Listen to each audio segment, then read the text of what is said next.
नमस्कार। MSG 7 के अंतर्गत आज हम रूपांतरण निष्पादन व्याकरण की अद्यतन स्थिति इसमें एक्स बार वाक्य विन्यास के बारे में बताएंगे। एक्स बार वाक्य विन्यास क्या है? पुराने पदबंध रचना नियमों की जगह वाक्य विन्यास के अध्ययन के लिए प्रदर्शित नई प्रविधि यानी नई वाक्य रचना जो है वो एक्स बार वाक्य विन्यास कहा जाता है। जो पुराने नियम बनाए गए थे वाक्य की रचना के लिए उसको हटाकर जो नई वाक्य रचना के लिए नियम बनाए गए वो जो है एक्स बार वाक्य विन्यास कहा जाता है। पदबंध रचना नियमों को वृक्ष आरेख से दिखाया जाता था। पहले के तरीके में वो वृक्ष के आरेख में दिखाते थे और जो व्याकरण करता थे वो क्या करते थे कि उसकी वृक्ष शाखाएं और टहनियाँ अपने हिसाब से आगे पीछे कर देते थे, जिससे क्या होता था कि सारी भाषाओं में क्योंकि एक जैसी चीज़ें नहीं चलती, इसलिए वहाँ पर सारे नियम लागू नहीं हो पाते थे, जबकि उनका नियम जो था वो सबके लिए एक जैसा था। एक्स बार वाक्य विन्यास सार्वभौम सिद्धांत है क्योंकि वह नोट्स के नामकरण पर आधारित नहीं है। वो नोट्स के नाम पर नहीं है कि एक पर्टिकुलर भाषा के लिए ही उसने बनाया, ऐसा कुछ नहीं था। वो सबके लिए था, इसलिए इसमें दिक्कत आती थी। रचनाओं की त्रिस्तरीय व्याख्या पर आधारित है। वो पहला जो है, पहले नियम को दिखा रहे हैं वो किस पर आधारित है? वो है जैसे यहाँ वहाँ नहीं, यहाँ वी यानी वर्ब क्रिया पदबंध है। उन्होंने दिखाया आरेख में कि वर्ब क्रिया पदबंध है। अब उस वर्ब क्रिया पदबंध है, इसलिए उसको अलग करने के लिए क्या किया, दो शाखाएं ऊपर से निकाली। तो मध्यवर्ती रचना वी मध्यवर्ती रचना है और वी क्रिया शब्द है, और बी जो है उसमें एक तरफ बी क्रिया शब्द है और क्रिया पदबंध के भीतर संज्ञा पदबंध मतलब उसी क्रिया के साथ साथ संज्ञा पदबंध यानी नाउन पदबंध भी है। नाउन का स्थान है। यह विश्लेषण सभी भाषाओं पर समान रूप से लागू किया जा सकता है। ये जो यहाँ पर जैसे ये एक नियम दिखाया कि क्रिया पदबंध और क्रिया पदबंध में जो क्रिया का वर्ब का नाउन से संबंध दिखाया या क्रिया का संज्ञा से संबंध दिखाते हैं, वो चल सकता है, लेकिन पूरे वाक्य को एक ही तरीके से दिखाया जाए वो नहीं चल सकता, क्योंकि बहुत जगह जो लिंग बदल जाते हैं, वचन बदल जाते हैं, चीज़ें बदल जाती हैं, रूप बदल जाते हैं, इसलिए सभी नियम एक जगह नहीं चलते। अब हम आते हैं एक और अलग नियम के। तो ये था हमारा एक्स बार वाक्य विन्यास का नियम जो पहले बताया गया। चॉम्स्की रूपांतरण निष्पादन नियमों की जगह अपने नए उपागम की घोषणा अपनी नई पुस्तक lecture in government and binding 1981 के माध्यम से करते हैं। उन्होंने इस नियम को हटाने के लिए क्या किया, उन्होंने lecture in government and binding नाम से एक पुस्तक लिखी 91 में, और इसमें इस सिद्धांत के विषय में चर्चा की। उनके नए सिद्धांत के रूपांतरण नियमों की जगह संचरण के वर्णन का महत्व है। और उन्होंने इस नियम के अंदर क्या लेकर के आए, वो उन्होंने कहा कि जो पुराने नियम है वो सही नहीं है, बल्कि इसमें वाक्य के संचरण का नियम जो है वो लागू हो सकता है। कि आंतरिक स्तर पर जहाँ वाक्य का मूल रूप एक्स बार वाक्य विन्यास के नियमों के अनुसार रूप लेता है, वहीं बाह्य रचना में कई परिवर्तन आ जाते हैं। वो कहते हैं आंतरिक रूप में, जैसे हमने दिखाया कि जैसे क्रिया पदबंध दिखाया तो उसमें तो वो चल गया, लेकिन जहाँ हम पूरे वाक्य की रचना को लेते हैं वहाँ पर जो है वो वाक्य एक्स बार वाक्य विन्यास नहीं आता, बल्कि बाह्य संचरण में कई परिवर्तन आ जाते हैं। वो परिवर्तन कैसे हैं? मूल रचना क्या है? ही डिड सी बाट यस्टरडे। अब इसका मूल रचना का पहला संचरण क्या होगा किया? डिड ही सी बाट यस्टरडे। दूसरा संचरण उन्होंने दिखाया, दूसरी तरह से बताया, बाट डिड ही सी यस्टरडे। तो इस तरीके से उन्होंने कहा एक से अधिक जो है इसके वाक्य बन सकते हैं। ये वाक्य बाह्य रचना में परिवर्तित हो सकता है लेकिन जो संज्ञा शब्द है उसमें परिवर्तन की गुंजाइश नहीं है। इसी तरीके से एक दूसरा वाक्य उन्होंने दिखाया, I expect that he will go. दूसरा दिखाया, I expect that him to go.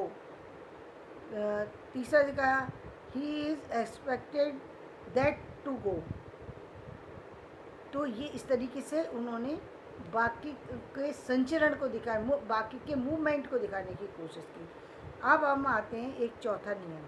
Chomsky के 1981 के अनुसार और अनुबंध सिद्धांत की प्रमुख विशेषता के साथ इस सिद्धांत को लेकर आते हैं। इस सिद्धांत में क्या दिखाया गया? इस सिद्धांत में बताया गया, इस नई व्यवस्था को हम निम्नलिखित के अनुसार एक आरेख में दिखाएंगे, जिसमें आप विभिन्न सिद्धांतों या व्यवस्थाओं के अंतर संबंध को जोड़ने वाली रेखाओं के से जान सकते हैं। जैसे उन्होंने दिखाया, एक आंतरिक संरचना दिखाई और एक बाह्य संरचना दिखाई। तो आंतरिक संरचना जो है बाह्य संरचना में आकर के मिलती है। बाह्य संरचना है, एक तरफ वाक्य का ध्वन्यात्मक रूप है और एक तरफ वाक्य का तार्किक रूप है। तो वाक्य का जो ध्वन्यात्मक रूप है उसमें हम जब लेकर आंतरिक संरचना को लेकर चलते हैं, तो बाह्य संरचना जो है कारक सिद्धांत आंतरिक संरचना और संचरण से होती हुई फिर बाह्य संरचना में आकर के मिल जाती है। लेकिन जब हम वाक्य का तार्किक रूप देखते हैं तो उसको अनुसीमन सिद्धांत के अनुसार जब हम देखते हैं तो बाह्य संरचना से वाक्य शुरू होकर प्रेक्षण और शब्दावली दो भागों में बढ़ जाता है। प्रेक्षण का जो है संज्ञा प्रकार के सिद्धांत में बढ़ जाता है और शब्दावली भी संज्ञा प्रकार सिद्धांत में बढ़ जाती है। और ये संज्ञा प्रकार सिद्धांत वाक्य का तार्किक रूप में आकर वापस से जुड़ जाता है। एक्स बार सिद्धांत से आंतरिक संरचना का निर्माण होता है, यानी उन्होंने ये दिखाया कि एक्स बार सिद्धांत में से आंतरिक संरचना का निर्माण होता है। इस प्रक्रिया में शब्दावली प्रक्षेपण सिद्धांत के आधार पर वाक्य की विशेषताएं सुनिश्चित करती है।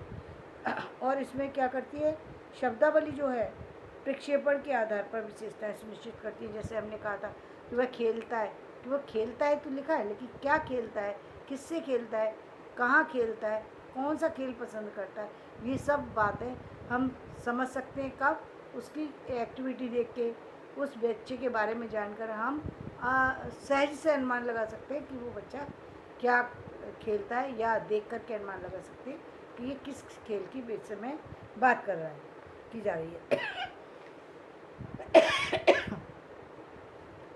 प्रक्षेपण के प्रभाव को हम वाक्य के बाह्य रूप के कारण सिद्धांत तथा शब्द वाक्य के भीतर संचरण के वाक्य की बाह्य संरचना निश्चित होती है। और इसी शब्द रचना के सिद्धांत पर जो आंतरिक संरचना है, यानी उसको खेलने का शौक़ है, वो क्रिकेट खेलने जा रहा है, तो इसी क्रिकेट के आधार पर ही उसकी बाह्य संरचना भी प्रस्तुत होगी, वह खेलता है।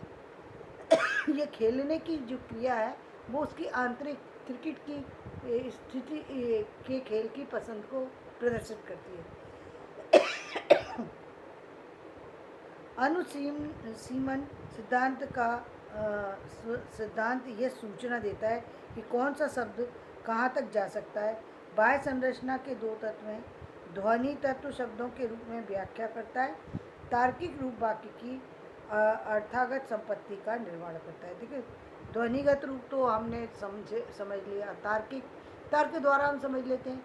यदि तर्क लगा लेते हैं कि यदि बात की जा रही है कि खेल पसंद करता है, तो इसी खेल के बारे में बात चल रही होगी कि जो खेल रहा है इस समय, यानी बच्चा क्रिकेट खेल रहा है तो क्रिकेट के बारे में बात चल रही होगी, यदि बॉल खेल रहा है तो बॉल के बारे में बात चल रही होगी, कोई और खेल खेल रहा है तो उसी के बारे में बात चल रही होगी, क्योंकि बात खेल की चल रही है और बच्चा सामने है। तो तर्क द्वारा हम उसको अपने चीज़ों से जोड़ सकते हैं, या कई बार चीज़ सामने नहीं है तो हम उसके लिए तर्क जो है लगा लेते हैं, अनुमानतः तर्क लगा देते हैं। तो ये दोनों क्रिया है, तार्किक और अनुसीमन। संज्ञा प्रकार सिद्धांत, थेमेटिक थ्योरी, थेमेटिक में थीम के द्वारा, थेमेटिक यानी थीम से जुड़ी थ्योरी के द्वारा हम इस शब्दों के प्राप्तिकर्ता और अनुभवकर्ता आदि प्रकार को निश्चित कर लेते हैं। कौन से प्राप्तिकर्ता कौन है और इसका अनुभवकर्ता करने वाला कौन है, ये सारी स्थितियाँ हम एक ही चीज़ से समझ लेते हैं जो अर्ध तत्व को समझने में सहायक हैं। ये सब सिद्धांत यह व्यवस्थाएं भाषा के वाक्यों की रचना को समझने तथा व्याख्यायित करने में हमारी सहायता करती हैं।